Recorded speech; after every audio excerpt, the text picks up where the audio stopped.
नाट्य तरंग। नाट्य तरंग कार्यक्रम में आइए आज सुनते हैं नाटक अग्निचक्र का पहला भाग। ये है मलयालम नाटक अग्निवलयम का हिंदी नाट्य रूपांतरण। मूल लेखक CL जोस, रूपांतरकार PG वासुदेव, निर्देशक भारत रत्न भार्गव। सुनिए इस नाटक का पहला भाग।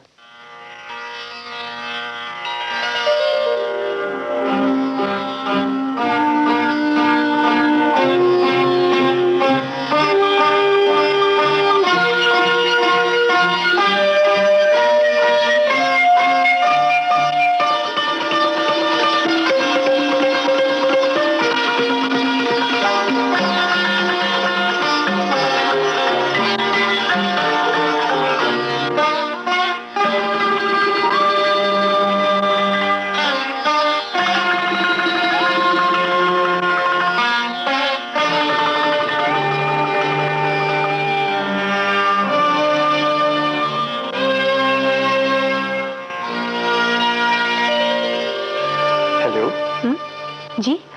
इस तरह टकटकी लगाकर आकाश की ओर क्या देख रही हो? आप मेरी ओर क्यों देख रहे हैं? ऐसे ही।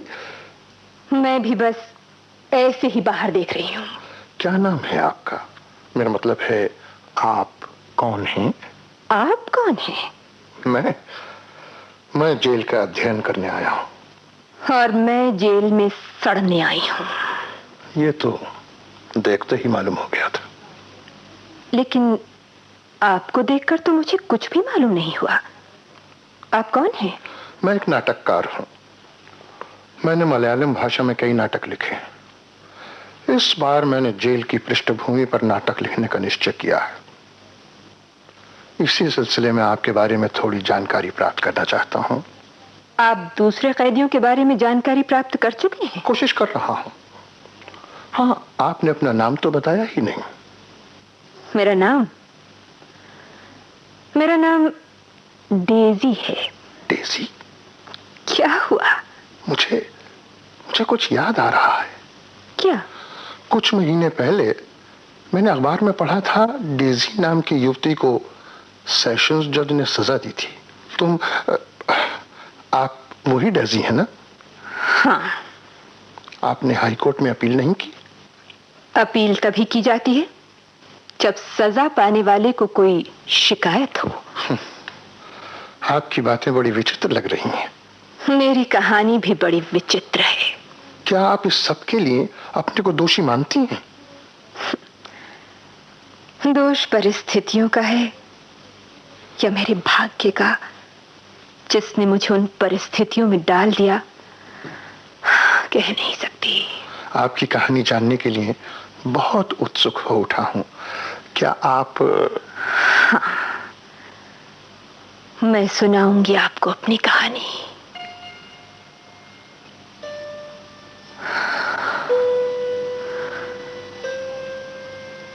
एक साधारण देहात के गरीब घर में मेरा जन्म हुआ। मैं छोटी ही थी कि मेरे पिता चल बसे। खेतों में मजूरी करके और इधर उधर के छोटे मोटे काम करके मेरी माँ ने मुझे पाला पोसा बड़ किया। हायर सेकेंडरी की परीक्षा मैंने फर्स्ट डिवीजन में पास की। मैं चाहती थी कि पढ़ाई जारी रखूं और कोई डिग्री या डिप्लोमा ले लूं। संयोग से तभी एक वैभव संपन्न युवक बेनी से मेरा परिचय हुआ। उन्होंने मुझसे विवाह करने की इच्छा प्रकट की। बेनी देखने में सुंदर नहीं थे, रंग भी उनका काला था, किंतु मन से वो बहुत सुंदर थे। हम दोनों का विवाह हो गया। बेनी ने मुझे इतना प्यार और सम्मान दिया कि विधाता को जैसे मेरे सौभाग्य से ईर्ष्या होने लगी। एक दिन सहसा उनकी छाती में एक विचित्र ही प्रकार का दर्द उठा और वो बेहोश होकर गिर पड़े। जब उन्हें इस तरह के 2-3 अटैक और हुए तो उन्हें मर्सी हॉस्पिटल में एडमिट करा दिया गया।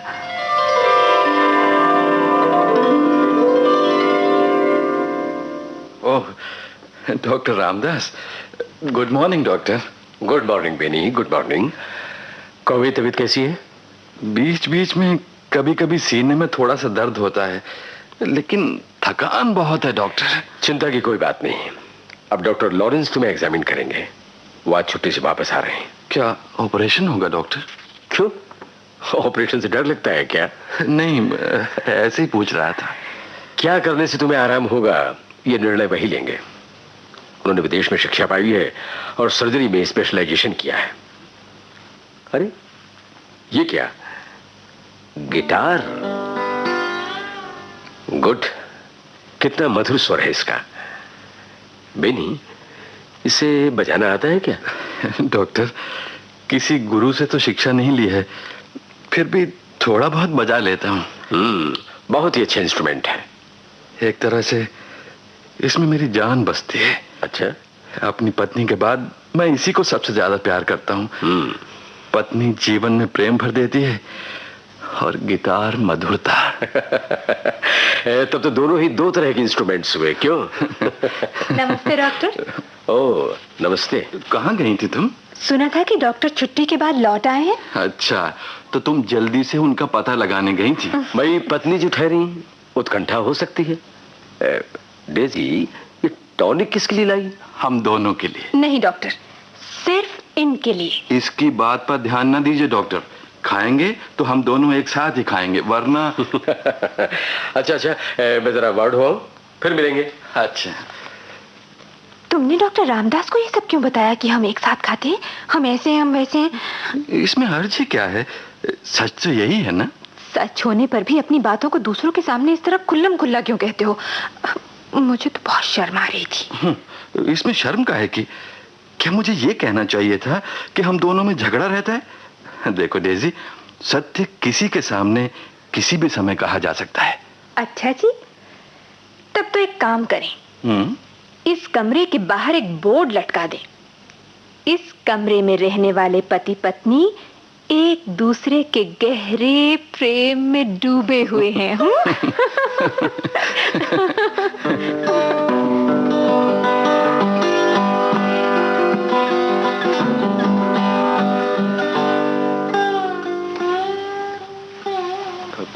डेजी, कल डॉक्टर रामदास ने हमसे एक सवाल पूछा था, तुम्हें ख्याल है?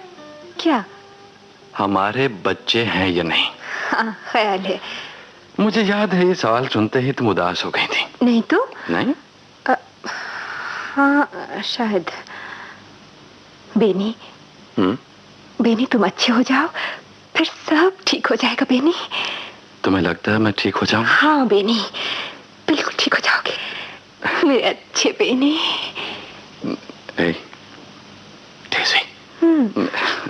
इधर आओ ना।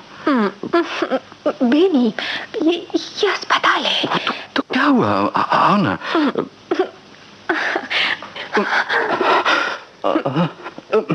बेनी, बेनी, बेनी, बेनी, बेनी क्या हुआ? कुछ दर्द सा हो रहा है। अरे मैं डॉक्टर को बुला के लाती हूँ। तुम लेट जाओ बेनी, लेट जाओ ना तुम। अरे तुम्हारे तो चेहरे पर पसीना आ रहा है। नहीं, फिक्र मत करो, जरा सी गिद्दी से चिंता की कोई बात नहीं। नहीं, मैं डॉक्टर को बुला के लाती हूँ। ठीक जी।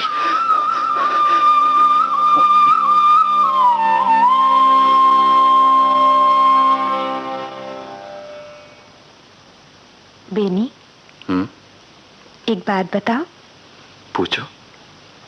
तुम्हें सबसे ज्यादा कौन अच्छा लगता है, गिटार या मैं? बताऊं? दोनों। मेरा मतलब है कि तुम्हें सबसे अधिक सुख किसमें मिलता है?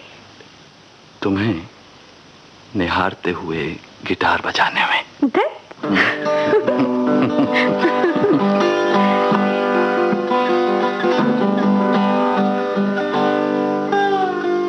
तो आप कलाकार भी हैं? हाँ?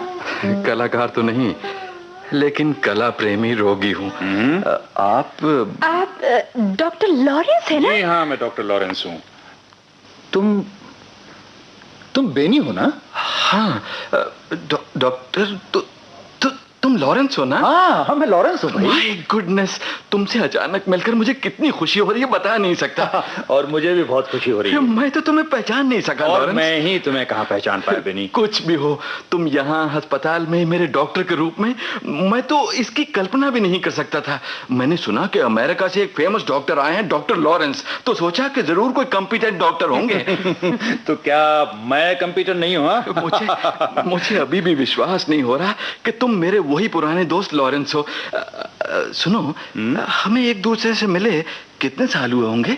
यही कोई 14 या 15 साल। और तुम मुझे देखते ही पहचान गए, खास तौर पर इस हालत में। Exactly. गजब की याददाश्त है तुम्हारी। अरे हाँ, मैंने परिचय तो करवाया ही नहीं। लॉरेंस, मेरी पत्नी डेजी। हाँ, नमस्ते नमस्ते। तो मैं देखते ही समझ गया था। आप आ गए हैं तो लगता है जैसे सब वो बातें रहने दीजिए अब बेनी, पहले बताओ तुम्हें तकलीफ क्या है? चेस्ट में पेन है। हाँ। दिल की तरफ भी पेन है। वैसे सांस लेने में अक्सर बड़ा कष्ट होता है। ये ठीक से नहीं बताते, बस यही कह देते इन्हें कोई तकलीफ नहीं, इनकी आदत। हाँ, मैं बहुत अच्छी तरह जानता हूँ। स्कूल में हम 3 साल एक साथ पढ़े हैं। डेजी जी, मैं इन्हें ठीक करने में कोई कसर नहीं रखूंगा। जो भी जरूरी होगा जरूर करूंगा। Thank you doctor. डॉक्टर, आप इनकी बीमारी के बारे में क्या सोचते हैं? डेजी, मेरे सारे रोगों की लिस्ट तुम ही इन्हें दे दो। लॉरेंस, मैंने अपने को डेजी के सुपुर्द कर दिया है। बेनी, तुम बड़े सौभाग्यशाली हो कि तुम्हारा कोई तो है जो तुम्हारी हर बात की तरफ ध्यान देता है। हाँ, हूँ सौभाग्यशाली, लेकिन इस 24 घंटे की देखभाल से मेरा दम घुट रहा है। खुद सांस लेने में तकलीफ हो रही है, तो इस पर देखभाल से भी दम घुटने लगे तो हाँ। खैर, जो भी हो भाई, बेनी तुम्हारा कंप्लीट चेकअप करना होगा। अभी तो मैं वार्ड में जा रहा हूँ, बाद में आऊंगा। सही हो गया ना? बाय। भगवान की बड़ी कृपा है जो डॉक्टर लॉरेंस को यहाँ भेज ये दिया। फ्लास्क क्यों ले रखा है? अरे बाबा, मैं तो पानी गर्म करने को रखाई थी, शायद गर्म हो गया होगा। मैं अभी जाकर ले आती। सो रहे हैं क्या? अरे गिरिजा, तुम? आप यहाँ? हाँ, मैं एक बीमार की हैसियत से आया हूँ। सीने में और दिल में दर्द है।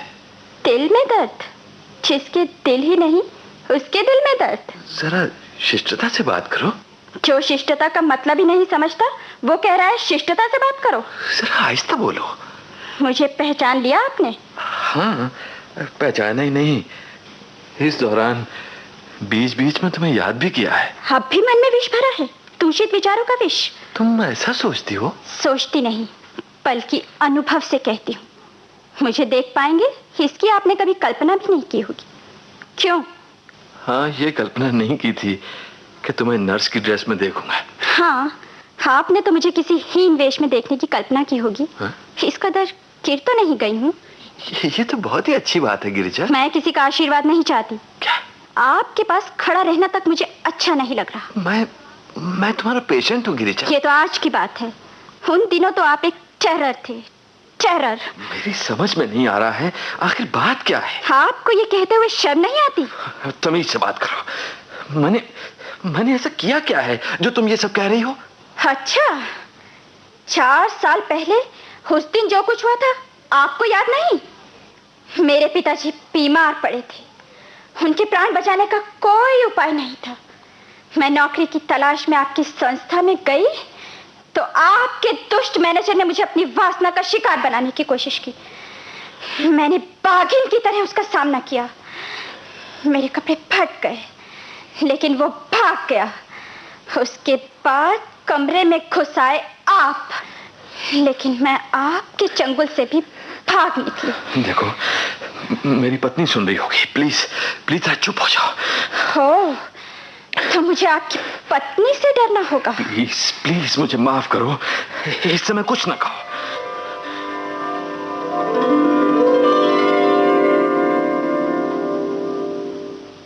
उस दिन मैंने गिरजा और बेनी की बात सुन ली थी, लेकिन किसी से कुछ नहीं कहा। उस रात बेनी कुछ अस्वस्थ रहे। दूसरे दिन डॉक्टर लॉरेंस ने बेनी का कंप्लीट चेकअप किया। 2 तरह के एक्सरे लिए, ईसीजी लिए, ब्लड और यूरिन टेस्ट हुए। रिजल्ट आने के बाद ही वो कुछ बता सकेंगे, ऐसा उन्होंने कहा। उन दिनों जब भी मुझे फुर्सत मिलती, मैं पास के चर्च में जाकर बेनी की जल्दी ठीक हो जाने के लिए प्रार्थना करती थी। एक दिन मैं चर्च से लौटी तो सुना बेनी और गिरजा बातें कर रहे थे।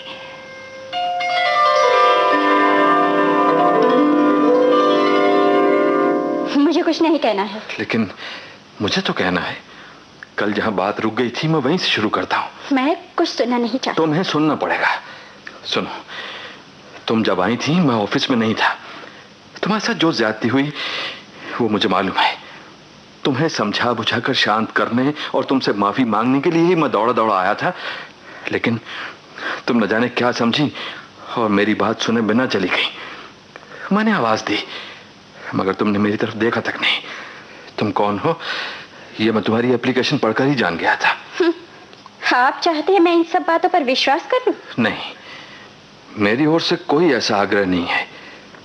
मैंने तुम्हें सच बता दिया है, बस मेरे लिए इतना ही काफी है। आप इतने ही सज्जन और भले मानस होते तो मुझे बुलाकर नौकरी ही नहीं दिला देते। हाँ, लेकिन उस बीच कुछ ऐसी विचित्र घटनाएं हुई कि मुझे इसका अवसर ही नहीं मिला। उसी दिन मैनेजर को नौकरी से हटा दिया गया। बाद में मैंने वो ऑफिस ही बंद कर दिया। आज ना वो संस्था है ना वो ऑफिस। अच्छा? हाँ। अच्छा ये बताओ, तुम्हारे पिता ऑपरेशन के बाद भी कई दिन अस्पताल में रहे थे या नहीं? हाँ, लेकिन आपको कैसे मालूम हुआ? कितने रुपए खर्च हुए? करीब 600। लेकिन हमारी आर्थिक स्थिति पर तरस खाकर अस्पताल वालों ने वो रकम माफ कर दी थी। माफ नहीं की थी गिरिजा, सारी रकम मैंने चुकाई थी। तुम्हें बिना सूचना दिए चेक भेज दिया था। चाहो तो अब भी पता लगा सकती हो। डिस्चार्ज होकर बाहर जाते वक्त तुम्हारे पिता के हाथ रुपए भी मैंने रखवा दिए थे। क्या? हाँ, मैंने ये सब तुम्हारे लिए किया था। तुम्हारी वेदना देखकर मेरा मन दुखी हो उठा। मुझे लगा कि तुम्हारी इन मुसीबतों के लिए मैं भी कहीं ना कहीं जिम्मेदार हूं, इसलिए मैंने ये सब किया। फिर एक दिन सुना तुम और तुम्हारे पिता दोनों ही कहीं चले गए। उसके बाद कल तुम्हें देखा। मैं ये सब नहीं जान पाई, गलती हो गई, मुझे माफ करें। माफी मांगने की कोई जरूरत नहीं गिरिजा। मैंने जो कुछ भी किया वो अपना कर्तव्य समझकर किया। चेहरा कुरूप होने पर भी मेरा मन कुरूप नहीं है।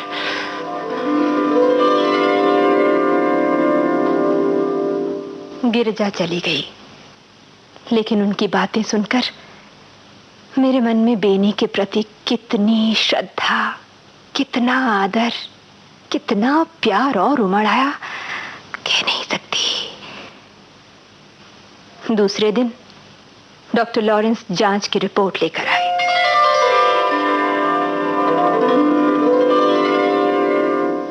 क्या हुआ डॉक्टर? टेस्ट में क्या निकला? कोई खास बात? वो बेनी कहाँ है? चेरिन के पास गए हैं, अभी आते होंगे। डॉक्टर, सारी रिपोर्ट्स आ गई ना? हाँ डेजी, सारी रिपोर्ट्स आ गई। कोई खास बात बताइए ना डॉक्टर। डेजी, मुझे कहते हुए दुख हो रहा है, लेकिन मैंने इसकी कल्पना भी नहीं की थी। बेनी के हार्ट के एक वॉल में गड़बड़ है। वो ठीक से काम नहीं कर रहा है। अगर वॉल्व बंद हो गया तो उसकी सांस रुक जाएगी और ऐसी इमरजेंसी किसी वक्त उठ सकती है। जल्दी से जल्दी ऑपरेशन करना होगा इसी हफ्ते में। डॉक्टर, हाँ डेजी प्लीज, बेनी से कुछ नहीं कहना। मेजर ऑपरेशन है, लेकिन मैं अपनी पूरी जान लड़ा दूंगा। डॉक्टर किसी तरह मेरे बेनी को बचा लीजिए डॉक्टर। उनके बिना। अरे भाई, अभी तो ऑपरेशन हुआ भी नहीं और तुमने चिंता करनी शुरू कर दी। डॉक्टर, मुझे बहुत डर लग रहा है डॉक्टर। डेजी, इस तरह अधीर होने से कैसे काम चलेगा? तुम्हें तो बेनी को आत्मविश्वास और सहारा देना है। अब तुम इस तरह हिम्मत हारोगे तो कैसे होगा? तुम्हें तो मुझे सब बात सच सच बतानी ही थी। नहीं, मुझ में ये सुनने का साहस नहीं है डॉक्टर। डेजी धीरज रखो, डेजी धीरज रखो। बेनी इस समय आ गए तो ये सब देखकर दुखी हो जाएंगे। अरे लो, बेनी आ रहे हैं। आइए आइए, कहाँ थे जनाब? ओह डॉक्टर। भाई जब भी डॉक्टर पेशेंट को देखने आता है पेशेंट बेड पर नहीं मिलता। हाँ, इस पैकेट में क्या है? बता दूंगा, पहले ये बताओ मेरी रिपोर्ट्स देखकर तुमने क्या डायग्नोज किया है? भाई रिपोर्ट सब ठीक है, घबराने की कोई बात नहीं है। हाँ, हो सकता है एक छोटा सा ऑपरेशन करना पड़े। कोई गड़बड़ है डॉक्टर? अरे भाई गड़बड़ कैसी, डोंट वरी, मैं तो हूं, I will do my best. Lawrence, ये बात इस डेजी से कहते हो, इसी को ज्यादा डर लग रहा है। डेजी, अब तुम्हारी परेशानी दूर हुई ना? और हाँ बेनी, एक बात और, हाँ? इस तरह कमरा छोड़कर बाहर जाना ठीक नहीं है। I don't like it. अच्छा तो मैं चलता हूं अब। सी यू अगेन, बाय।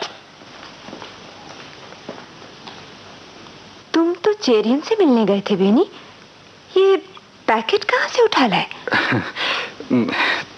तुम्हारे लिए एक चीज है। अच्छा, देखो तो। लो, देख लो। साड़ी, ये अब काहे को? और यहाँ मेरी ओर से प्रेजेंट। प्रेजेंट? हाँ, तुम्हें याद है आज तुम्हारा जन्मदिन है, भूल गई? लो, मेरी डेजी के लिए जन्मदिन का प्रेजेंट है। तुम उदास नजरों से मुझे घूर क्यों रही हो? लो, ये रख लो।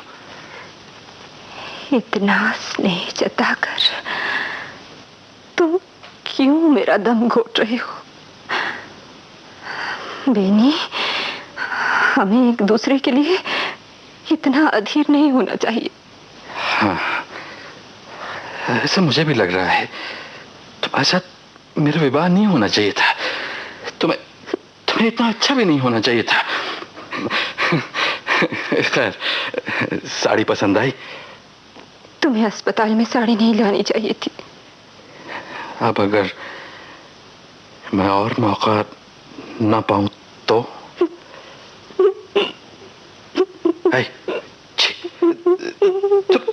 तुम तो बड़ी ना समझो। तुम अगर ऐसी ही रही ना तो फिर चल गया काम। प्रेजेंट देखकर रोने लगी? नहीं नहीं नहीं, रो मत। देखो, अब अगर और ज्यादा रोगी तो मैं रूठ जाऊंगा। बोलो, रूठ जाऊं? नहीं नहीं ना? अच्छा तो फिर हंस दो। देखो, ये ऐसे ऐसे।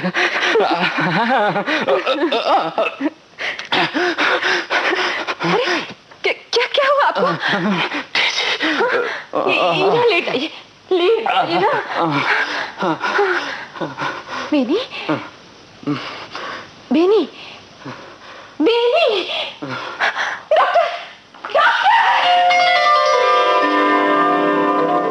कुछ ही मिनटों के अंदर डॉक्टर लॉरेंस दौड़ कर आ गए। दूसरे ही दिन बेनी का मेजर ऑपरेशन हुआ। भगवान की कृपा से ऑपरेशन सफल रहा। गिरजा की निष्ठापूर्ण सेवा ने मुझे अचरज में डाल दिया। जब ब्लड का स्टॉक खत्म हो गया तो उस नाजुक परिस्थिति में गिरजा ने अपना खून दिया। बेनी धीरे धीरे बोलने चालने लगा तो मेरा मन खुशी से खिल उठा। लेकिन मेरा सुख क्षण भंगुर था। सहसा सब खत्म हो गया। चौथे दिन मेरा बेनी स्वर्ग से धर गया। Oh, no. हाँ, सदा के लिए मुझसे बिछुड़ गया।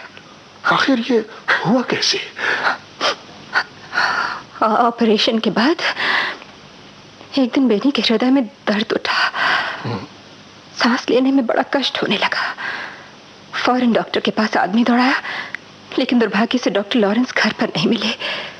डॉक्टर आशीष दौड़े आए, लेकिन उस वक्त तक बेनी के प्राण फकीर उड़ चुके थे।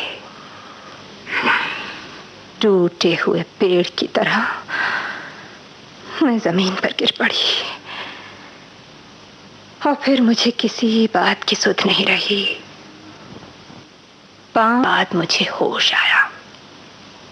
मैं बीमार पड़ गई। जिस कमरे को मेरे पति खाली कर गए थे, मैं उसी में भर्ती हो गई। 2 महीने बीत गए। एक दिन नर्स गिरजा मेरे पास आई।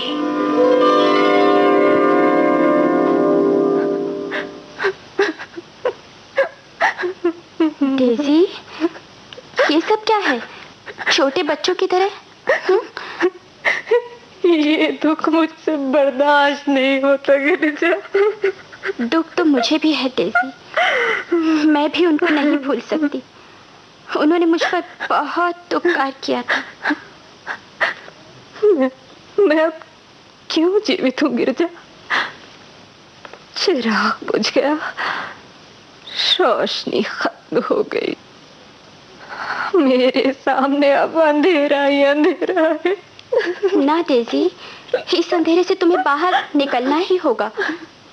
उठो, हाथ मुंह धो लो। हमेशा रोना धोना अच्छा नहीं।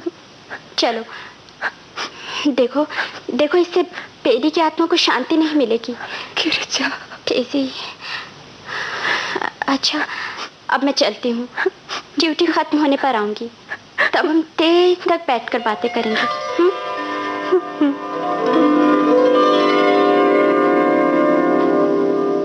इस तरह कुछ महीने और बीत गए। डॉक्टर लॉरेंस मेरी कोई भी इच्छा पूरी करने के लिए तैयार रहते थे। बेनी के प्रति वे बहुत स्नेह प्रदर्शित करते थे। और एक दिन सब लोगों को आश्चर्य में डालकर मैं और लॉरेंस विवाह सूत्र में बंध गए। अच्छा? लेकिन इस सब के बावजूद भी बेनी मेरे अंदर जीवित रहे। उनका प्रिय गिटार मैंने संभाल कर रख लिया था। एक दिन की बात है,